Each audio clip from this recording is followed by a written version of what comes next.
Napa Valley, one of the world's leading wine regions and undoubtedly the United States' most famous. With 16 distinct wine growing regions and over 400 wineries, you definitely won't go thirsty. But with all these wines and vines, what's going on behind the vine? Well, today I'm going to show you a local's winery favorite, how much it costs to do a typical tasting, and answer a simple winemaking question that pops into my head whenever I pop open a bottle. Let's jump into it.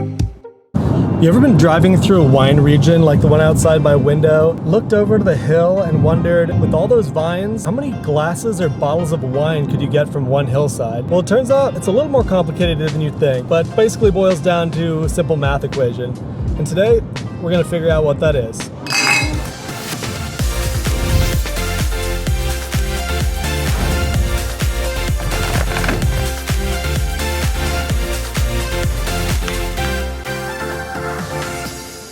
Hey, what's going on? My name is Morgan, and today we're headed up to Napa to taste some wine and answer a simple question. How many bottles of wine can you get out of one hillside? We'll be visiting Cuvaison Winery of the Los Carneros wine region. Los Carneros is a Spanish term meaning a ram.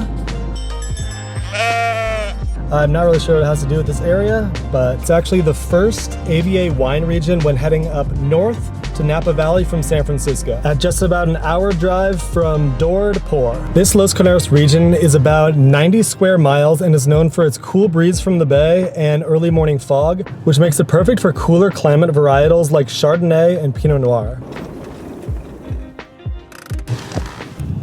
So we just pulled up to Cuvaison, which is the smaller production winery here in Los Carneros region. So a standard wine tasting here costs about $50, which is slightly higher than typical for Napa.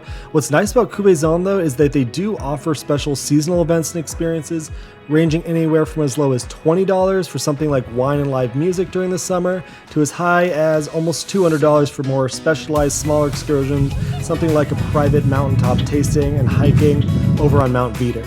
Keep in mind, tasting fees can also be waived with the purchase of a few bottles, and bottles here range anywhere from the mid-20s to over 100 for estate reserves. Imagine when it's a beautiful sunny day, like to be outside? Yeah, outside is perfect. So founded in 1969, Cuvaison was actually one of 30 wineries that was in the Napa Valley at the time. Nowadays, there's over 500.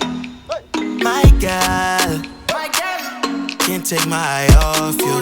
Can't take my eye off you. Dim guy. Don't got nothing on you. Don't got nothing on you. My heart is ready for something I haven't had in a long time. True love crime. I hope you know that it may hurt for a while. Let's slow down, slow down. Of the 30 that were around at that time, only about half are still here. So Cuvaison's really a pioneer in this space. Like cocoa bread, cocoa bread. You're nice, sweet, smooth, like cocoa bread. This is actually what I had thought to be a smaller production, but recently in just talking with our host, he was actually saying that in the last few years they've gone up to 75,000 cases, which puts them squarely in like the medium section for wine production. Small's about, I think, 5,000 to 50,000, so they're just getting past that now, which is really cool. And most of their production is in their top 3 varietals, which is pretty typical for wineries. They'll pick like a couple big ones, and those are their main money makers, shippers, and then they'll have a lot of little small batch ones where they experiment and get to have a little more fun. So the Los Carneros Valley is actually one of the most visited here in Napa, and because it's the closest. Right across the way here, you can actually see, I think right over there is Artesa. Right beyond this pond here is Domaine Carneros, and there's quite a few within probably 10 to 15 minutes here in that direction, further up the valley, and I think there's 1 or 2 to the right here. So you just got options all over the place. Makes it really easy, really accessible. Cuvaison is traditionally a state winery, meaning that all of their production from vine into wine, as they say, is done here on the property. So that includes growing, picking, the aging in their different vessels to the whole bottling process is done here. So just recently in 2021, they actually opened this new tasting room that we're sitting at today. Before that, when we were here last time, they actually had a cool temporary tasting room set out inside one of their barrel rooms. So you're kind of seated, surrounded by barrels, and that was in the fall before fall, before harvest. So that space wasn't really being used. It was kind of a really cool, unique space because you got to be in kind of the production facility. But gotta say, hard to beat just being out here in the sun, enjoying this brand new tasting room on a fairly empty day. Definitely perks of coming during a weekday. So their new tasting room is like a modern California style that opens up into the Carneros Valley. So you have a great view just like across this whole side this way. They have a pond over here and just vineyards in every direction. You can sit inside in the shade or outside with nice sunshine, and most days this time of year, it's perfect. So we're just finishing up our last pours here at Cuvaison, and as always, they are fantastic. Honestly, cannot recommend this winery enough.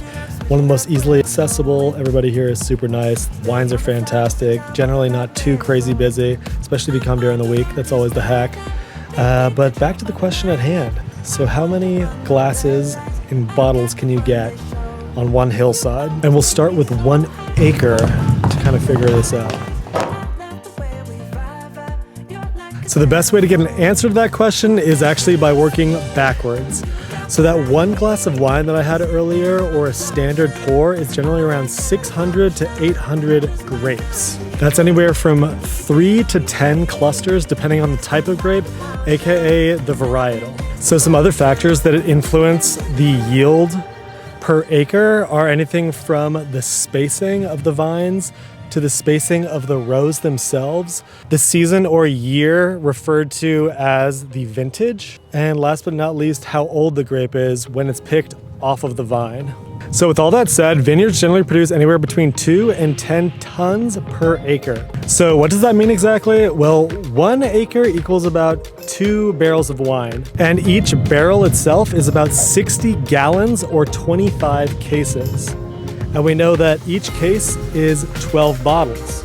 So in 1 barrel, we have 300 bottles. And on top of that, 1 bottle is about 4 glasses. So if I do some quick math on my phone here, 1 ton of grapes equals about 60 cases, 720 bottles, which equals about 2,880 glasses of wine. And that's on 1 ton. And remember, wineries generally produce between 2 and 10 tons per acre. You put that all together, a very low yielding vineyard will produce around 2 tons per acre, which equals around 1,440 bottles or 120 cases. High yielding vineyard that produces about 10 tons will produce about 7,200 bottles or 600 cases. All right, so there you have it. To answer the question of how many glasses you can get from 1 hillside, the short answer is, it depends. On a number of factors, actually. But it generally ranges anywhere from about 1,500 to over 7,000 bottles. And with 4 to 5 glasses in each bottle, depending on your pour, that can be anywhere up to 36,000 glasses of wine, which is honestly absolutely insane number to visualize. So I think it's safe to say with endless vines in nearly every direction, there is definitely plenty of wine to go around.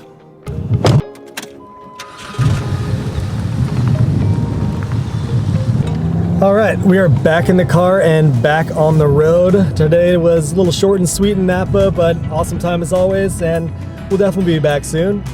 I hope next time you're driving by a vineyard or by a winery, you have a little bit more insight and appreciation for all that goes into that favorite glass of wine of yours. And anytime you're in the valley, be sure to hit up Cuvaison. They'll always treat you right. So thanks for watching. Cheers, and I'll catch you in the valley.